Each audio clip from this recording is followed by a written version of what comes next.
Привет всем, с вами канал Femens, и это вторая часть видео о публикациях и гонкой за различными индексами и факторами. В прошлом видео я рассказала об основных наукометрических показателях и о проблеме доступа к огромному количеству статей и журналов.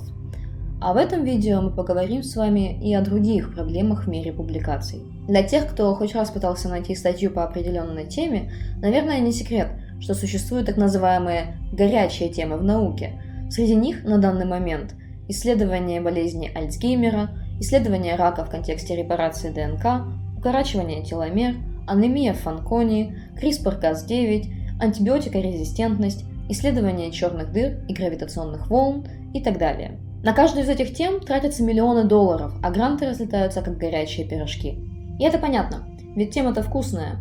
Хочется, если хотя бы не вклад свой внести, то получить нормальное финансирование для того, чтобы можно было заниматься также и посторонними проектами. Достаточно большую роль в установлении популярной тематики играют так называемые прорывные исследования и ежегодное вручение Нобелевской премии. Конечно, это не единственные факторы, которые на это влияют, и для того, чтобы понимать и предсказывать, какие темы будут трендовыми и популярными, нужно понимать, как работает наука в целом. И я надеюсь, что с развитием этого канала мы вместе сможем в этом лучше разбираться. Существует такое понятие, как preferential attachment, также известное под названиями процесс Юле, совокупное преимущество, богатые богатеют и так далее. Не буду утомлять вас стохастическими формулами, но в общем этот процесс в идеальном варианте выглядит так.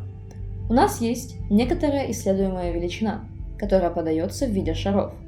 Эти шары распределяются случайным, или правильнее сказать, полуслучайным способом по некоторому количеству урн. По ходу этого процесса шары распределяются по урнам как функция увеличения шаров, которые уже находятся в урне.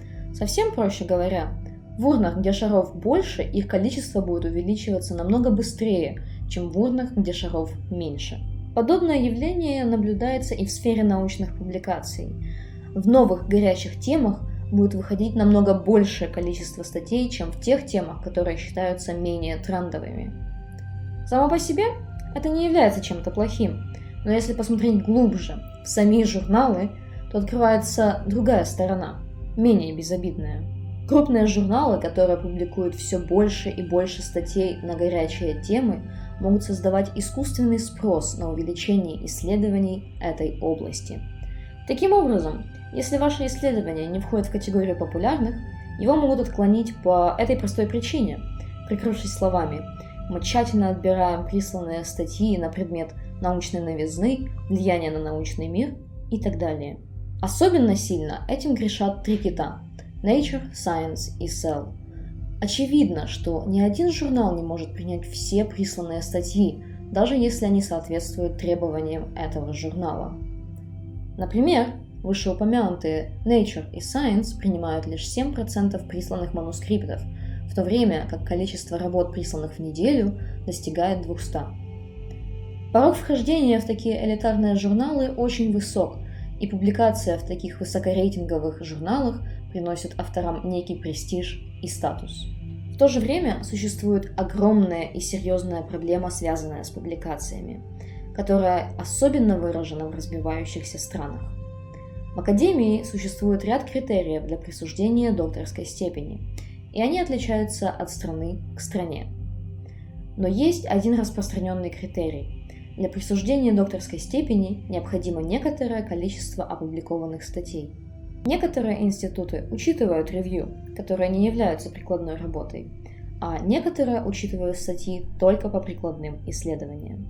Написание ревью под силу одному студенту или студентке, пускай и занимает некоторое время, но прикладные исследования намного сложнее и требуют намного больше времени, часто растягиваясь на годы, в то время как средний контракт PhD в Европе составляет 3-4 года, а среднее время на получение PhD по естественным наукам в мире составляет 5 лет. Реально ли за 5 лет опубликовать 2-3 статьи? Да, реально. Но это получается не всегда, особенно учитывая то, что некоторые исследования могут затянуться более чем на год, не считая самого анализа и написания статьи. При этом нужно также учитывать процесс peer review, оставлять время на дополнительные исследования и переписывание статьи, что также может занять не один год. И вот тут, в гонке за количеством публикаций, на сцену выходят журналы-хищники. Данные журналы могут называться научными лишь условно, ведь их политика публикации не имеет ничего общего с наукой. Журналы-хищники предлагают опубликовать вашу статью гарантированно за очень короткое время. И, конечно же, за деньги. Никакого peer-review в этих журналах нет. Более того, вашу статью вряд ли вообще будет кто-нибудь читать. Поэтому опубликовать-то можно любую ненаучную ересь, прикрывшись научным сленгом. Но эти журналы живут не только на студентах, которые пытаются получить научную степень. Все гораздо хуже и масштабнее. Возьмем, для примера, Украину и Россию, так как у них схожие требования по количеству публикаций. В официальные требования на соискание степени кандидата наук и доктора наук входит наличие некоторого количества публикаций. Как минимум одна из публикаций должна быть в журнале, входящем в список ВАК. И еще минимум одна должна быть в журнале, который входит в список Scopus и Web of Science. В новой украинской экспериментальной программе по получению доктора философии требования еще веселее. За 4 года работы нужно иметь 3-5 публикаций в Scopus и 10 тезисов от участия в научных конференциях. При этом аспиранты занимаются также преподавательской работой, помимо исследовательской. Но даже после получения академической степени научный сотрудник должен иметь как минимум 2 публикации в год, либо в ваковском журнале, либо в журналах Scopus. Данная формальность и обязательства вроде как обязаны показать стабильную продуктивность ученого, но вместо этого заставляют ученых обращаться к таким вот недобросовестным журналам.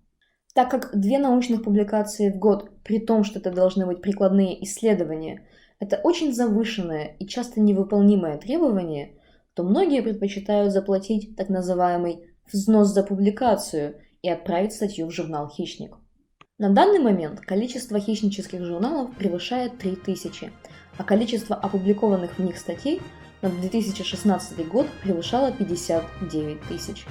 И Украина и Россия входят в топ-30 стран с наибольшим количеством хищнических журналов. Подробнее о списке журналов вы можете прочитать по ссылке в описании. Нужно отметить, что публикация в журнале «Хищники» не является индикатором недобросовестности ученого в российском или украинском вузе.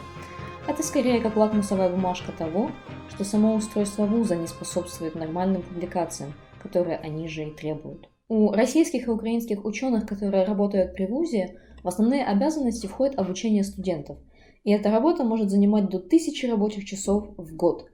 Очевидно, что после 3-5 полных лекций в неделю и кучи бюрократической работы у ученого не остается времени на собственные прикладные исследования, да еще и на том уровне, который позволит опубликовать их в хорошем журнале. Поэтому и возникают в РФ и в Украине журналы-хищники и мусорные журналы, так называемые мурзилки, в которых можно опубликовать что угодно. И эта публикация спасет не только от потери должности в вузе, но также может принести надбавку к зарплате. Но как же теперь быть? Журналы, которые берут плату с читателя – плохо. Журналы, которые берут плату с автора – тоже плохо. Или нет? Существует ли способ, когда платная публикация происходит не в журнале «Хищники»? Да, это называется Open Access журналы. О них и об Open Science, а также о других видах журналов мы поговорим в следующих роликах. А на этом все. Подписывайтесь, ставьте лайк, оставляйте комментарии. Пока!